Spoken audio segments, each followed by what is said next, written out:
नमस्कार। आप देख रहे हैं बोले भारत यूपी की बात। मनीष के साथ में आपका बहुत स्वागत है। आज इस एपिसोड में बात यादव पॉलिटिक्स की।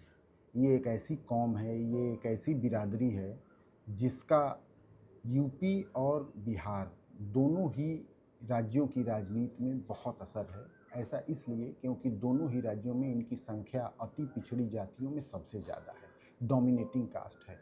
लेकिन पिछले कुछ सालों में इस मजबूत बिरादरी को राजनीतिक तौर पर धीरे धीरे अछूत की श्रेणी में रखा जाने लगा है। ऐसा इसलिए कहा जा सकता है क्योंकि कोई भी पार्टी हो जिन्होंने यादवों के दमखम के आधार पर सत्ता बनाई, सत्ता में बने रहे, उन सभी पार्टियों ने धीरे धीरे इस बिरादरी से किनारा करना शुरू कर दिया।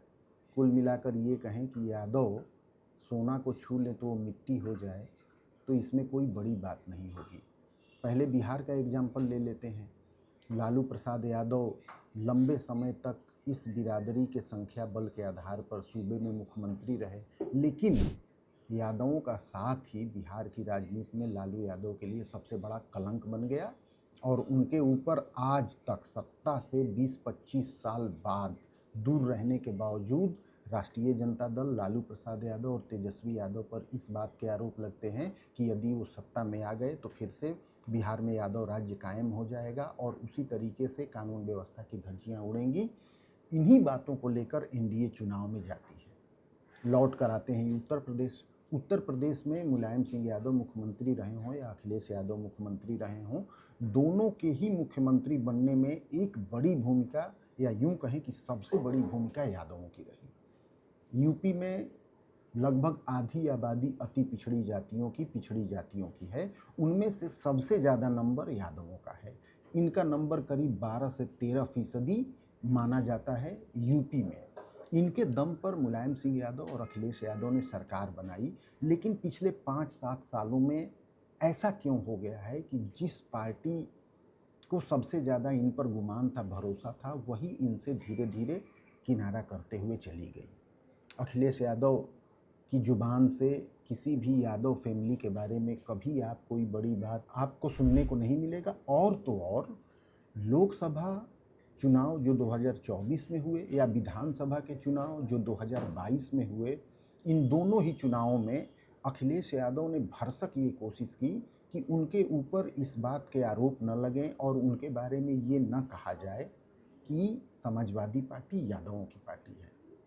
ऐसा कैसे दिखा? 2022 के विधानसभा चुनाव पर गौर करें तो 2022 के विधानसभा चुनाव में 111 सीटों पर समाजवादी पार्टी की जीत हुई थी।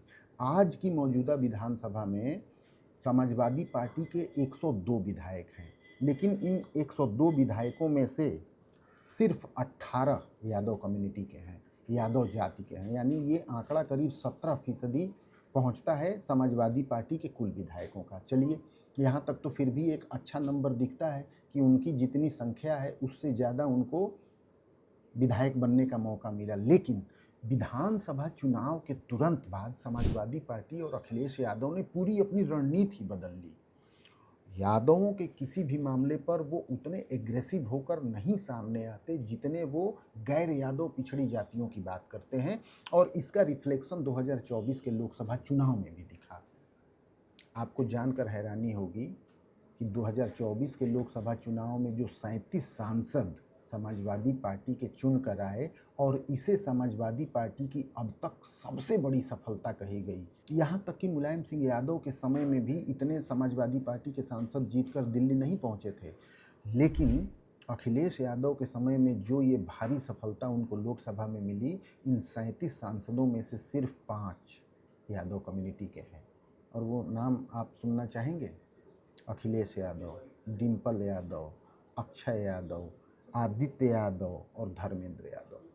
इसके अलावा कोई यादव सांसद नहीं है समाजवादी पार्टी का। और ये पांचों कौन लोग हैं? ये पांचों लोग मुलायम सिंह परिवार के हैं। मुलायम सिंह परिवार के अतिरिक्त एक भी यादव सांसद लोकसभा में नहीं पहुंचा।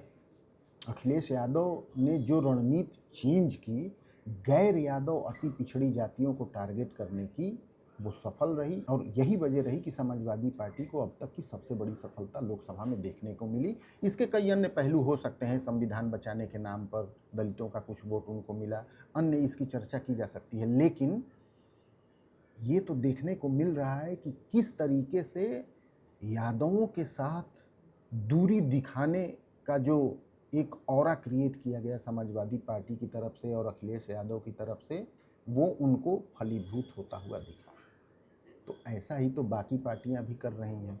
अब भारतीय जनता पार्टी की बात कर लें, भारतीय जनता पार्टी में भी इस बात की ही मंशा दिखाई देती है सबसे ऊपर कि गैर यादव अति पिछड़ी जातियों को ही टारगेट किया जाए, और इसीलिए चाहे अनुप्रिया पटेल हो, चाहे संजय निषाद हो, चाहे ओम प्रकाश राजभर हों, ये तीनों ही ओबीसी कम्युनिटी के लीडर्स गैर यादव राजनीति का झंडा बुलंद किए रहते हैं। और भारतीय जनता पार्टी ने इन्हें कैसे सहेज रखा है ये तो बताने की ज़रूरत नहीं। अनुप्रिया पटेल केंद्र में मंत्री हैं और संजय निषाद ओम प्रकाश राजभर योगी सरकार में मंत्री हैं। तो जो काम भारतीय जनता पार्टी समाजवादी पार्टी की पॉलिटिक्स के अगेंस्ट करती थी, अब उसी ट्रैक पर अखिलेश यादव भी आ गए हैं। तो आखिर यादव बिरादरी के साथ ऐसा क्या है कि एक बड़ा नंबर होने के बावजूद सभी पार्टियां इस बिरादरी से दूर रहने की या तो कोशिश करती हैं, या न भी रहें तो कम से कम जनता में ये मैसेज देती हैं कि वो इनसे दूर। कोई भी राजनीतिक दल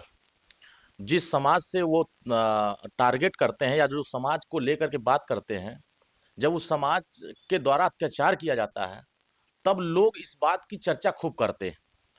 प्रतिदिन कोई ऐसा दिन नहीं है जिस दिन यादव समाज, जो समाजवादी पार्टी की स्वजाति है, किसी न किसी की जमीन न कब्जा करते हो, किसी न किसी के साथ ये लोग अन्याय न करते हो। जब ये अन्याय करते हैं, जब किसी के साथ जुल्म करते हैं, तो जब जुल्म बर्दाश्त से बाहर होता है तो लोग आवाज उठाना शुरू कर देते हैं। और बहुत सारे ऐसे लोग हैं जो जुल्म को देखना नहीं चाहते हैं, ऐसे लोग बीजेपी का झंडा लगा लेते हैं। तो जो लोग बीजेपी का झंडा न लगा करके जो सपा का झंडा लगाए, वही लोग सबसे ज्यादा जुल्म करते नजर आ रहे हैं। ऐसे लोगों को भी अब आपके स्वजाति लोगों को आपको समझाना पड़ेगा, बताना पड़ेगा कि अब हमें अगर नेता बनाना चाहते हो, मुख्यमंत्री हो, तो इस तरह से हरकत मत करो। आपके ही लोग आपको नेता नहीं बनने देना चाहते हैं। अगर आप अपने को नेता बनना चाहते हो तो ऐसे लोगों को आप कंट्रोल करिए, और नहीं तो आपकी राजनीतिक जीवन को खत्म करने का काम आप ही के स्वजाति करेंगे। समाजवादी पार्टी की तो बात मैंने की, लेकिन भारतीय जनता पार्टी भी कोई इस तरीके के पॉलिटिक्स से अलग राजनीति में नहीं है। 257 विधायक भारतीय जनता पार्टी के यूपी विधानसभा में हैं, लेकिन उसके सिर्फ 2 ही विधायक हैं, और उनमें से 60 विधायकों की मंत्रिपरिषद है, मंत्रियों की मंत्रिपरिषद है। उसमें सिर्फ एक यादव मंत्री है, गिरीश चंद्र यादव, जो कि खेलकूद और युवा कल्याण के स्वतंत्र प्रभार के राज्य मंत्री हैं, और उस भाजपा के दूसरे विधायक रामचंद्र यादव। इसके अलावा यादव कोई दिखता नहीं है, न समाजवादी पार्टी में और न भारतीय जनता पार्टी में। समाजवादी पार्टी में तो 18 विधायक दिखाई भी देते हैं समय समय पे, हालांकि इसमें बड़ा योगदान आजमगढ़ का भी है, जहां से कई यादव विधायक हैं। तो आखिर राजनीतिक रूप से इतने अलग थलग एक बिरादरी क्यों होती जा रही है, और उसका रिफ्लेक्शन चुनाव में भी दिख रहा है, और आखिर क्या ऐसा ही चलता रहेगा?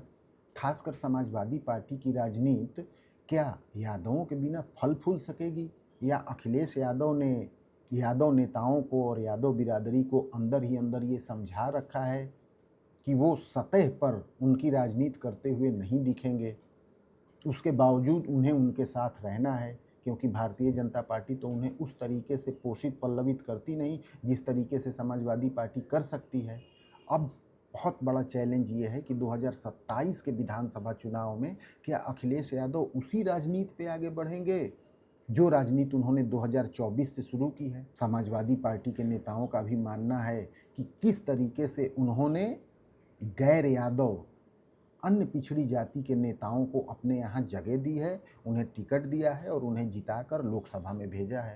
24 का चुनाव आया, चुनाव में हमने डायरेक्ट दिया, हमने राजभर एमपी बनाया, बीजेपी में राजभर एमपी है। हमने 2 निषाद एमपी बनाए, बीजेपी के कितने एमपी हैं? हमने पटेल कितने एमपी बनाए, हमने कुशवाहा समाज के एमपी बनाए। तो हमने तो हर बिरादरी को मौका दिया और जिता के लाए कि हम दलित, पीड़ित, शोषित, वंचित, अगड़े पिछड़े सबको जिसको जितना हिस्सा बनता है उतना हिस्सा देंगे। तो अखिलेश यादव जी की ये साख है कि लोग भरोसा करने को तैयार हैं और वो हमको वोट दे रहे हैं। इसीलिए हमारा वोट बढ़ के 24 में इस स्थिति में पहुंचा है और मेरा विश्वास है आगे और बढ़ेगा। जाहिर सी बात है, राजनीति पल पल बदलने का नाम है। एक समय था जब यादवों और मुसलमानों के दम पर समाजवादी पार्टी की इतनी मजबूत ताकत दिखती थी।